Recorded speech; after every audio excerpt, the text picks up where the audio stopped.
Dear student, आज हम बात करेंगे क्वेश्चन नंबर 4 की। तो क्वेश्चन नंबर 4 जो हमारा है वो दिया गया है हमें क्या, एचसीएफ। और एचसीएफ में मतलब ब्रैकेट में हमें देखो नंबर्स उन्होंने शो कराए हैं और नंबर्स उन्होंने अलग से नहीं दिए गए हैं, नंबर हमें ब्रैकेट में ही सॉल्व कराए हैं। तो एचसीएफ एक नंबर है हमारा 306, दूसरा है 657। इसका जो एचसीएफ है वो 9 है और ये हमें दिया गया है। इसके बाद एलसीएम 306 और 657 का हमें निकालना है, मतलब हमें एलसीएम कुल मिला के ज्ञात करना है, एचसीएफ हमें दिया गया है। और इसके बाद अगर आप थोड़ा सा कंफ्यूज होंगे तो आप नहीं जान पाएंगे, और तो चीज़ हमें दी ही नहीं है। तो हमें भाई दो नंबर और दिए गए हैं। देखो ये एक नंबर हमारा कौन सा है, ये वाला, और दूसरा ये। तो हम इसको सॉल्व करेंगे कैसे करके। देखो भाई हमें दो नंबर दिए गए, कौन कौन से, 306 और 657। इसमें हम बिना फैक्टर करे ही आंसर निकालेंगे।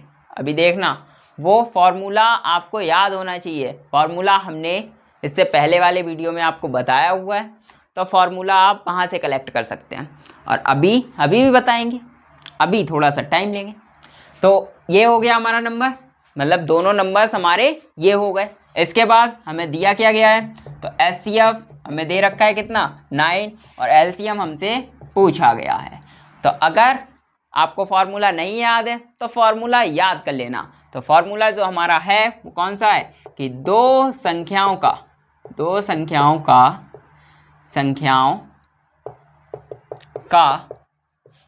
गुणनफल, दो संख्याओं का गुणनफल इक्वल होगा एचसीएफ इंटू एलसीएम।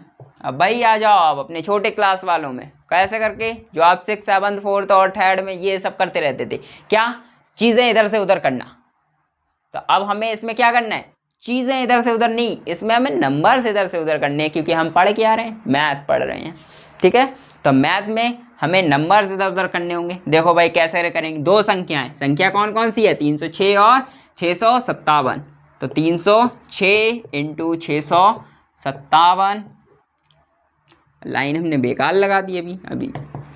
एचसीएफ 9 हो गया इंटू एलसीएम।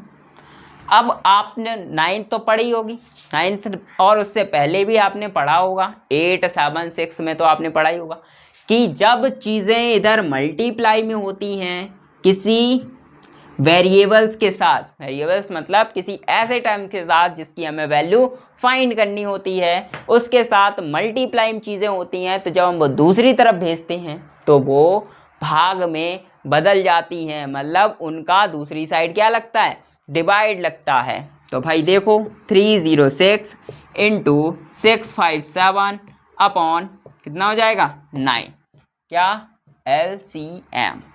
क्या करेंगे हम, डिवाइड दे दो, 9 का नहीं आता, 3 से डिवाइड दे दो, कितने से, 3 से। तो 3 3 जा 3 बन जा 3, 0 3 2 जा 6। इसके बाद फिर 3 से डिवाइड दे दो भाई, 3 से 3 बन जा 3, 3 2 जा 6। उसके बाद 3 बन जा 3, 2 बचा, इसके साथ गया 3 9 जा 27। तो हमारे डिवाइड लग के कुछ आंसर ये आ रहे हैं, एक ये और एक ये, कितना 102 multiplied by 219 equal to LCM. तो अब इनके कर देंगे मल्टीप्लाई। देखो भाई इधर कर रहे हैं 219 कितने से, 102 के साथ, तो 2 का कर दो भाई सभी में मल्टीप्लाई, 19 2 जा 80, 2 2 जा 4, मल्टीप्लाई 0 0 0, इसके बाद 9 1 2, तो 8 2 1 4 2 6, और ये हो जाएगा 2। तो आंसर हमारा कितना आएगा, 2628। ये क्या आएगा, एलसीएम आएगा। अब आप ये भी कंफ्यूज मत होना कि एलसीएम पहले इधर लिखा था अब इधर पहुंचा दिया, नहीं, इक्वल में है तो आप कोई सा भी किधर भी लिख सकते हैं, मतलब इक्वल में ही है दोनों चीज़ें, तो इधर का इधर लिख सकते हैं, कोई दिक्कत नहीं होती।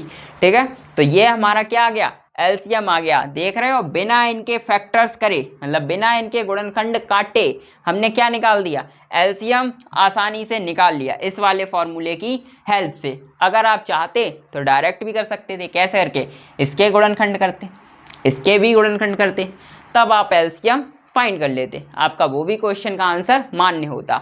लेकिन अगर आपसे क्वेश्चन में बोला जाता कि इस वाले फॉर्मूले की हेल्प से आपको एलसीएम फाइंड करना है, तो फिर भाई कंडीशन दे रखी है, तो फिर आप उसके आगे कुछ नहीं कर सकते। बात क्लियर?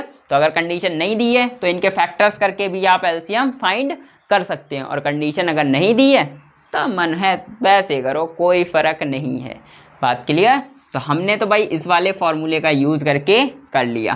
तो आप देख रहे हो ये वाला फॉर्मूला आपके लिए कितना ज़्यादा यूज़फुल है। तो इस फॉर्मूले को इस एक्सरसाइज के लिए रट्टा मार लो, बिल्कुल। तो रट लोगे तो एकदम से नंबर आपके श्योर हैं, पक्के, आपको 2-3 नंबर कहीं नहीं जाने। तो इस क्वेश्चन का आंसर हमारे ये आया। तो अगर आपको ये क्वेश्चन समझ आया हो तो वीडियो को लाइक करें, और हमारे साथ जुड़े रहने के लिए हमारे चैनल को सब्सक्राइब भी करें, और इस वीडियो को अगर अच्छा लगा है तो अपने फ्रेंड के साथ भी शेयर करें।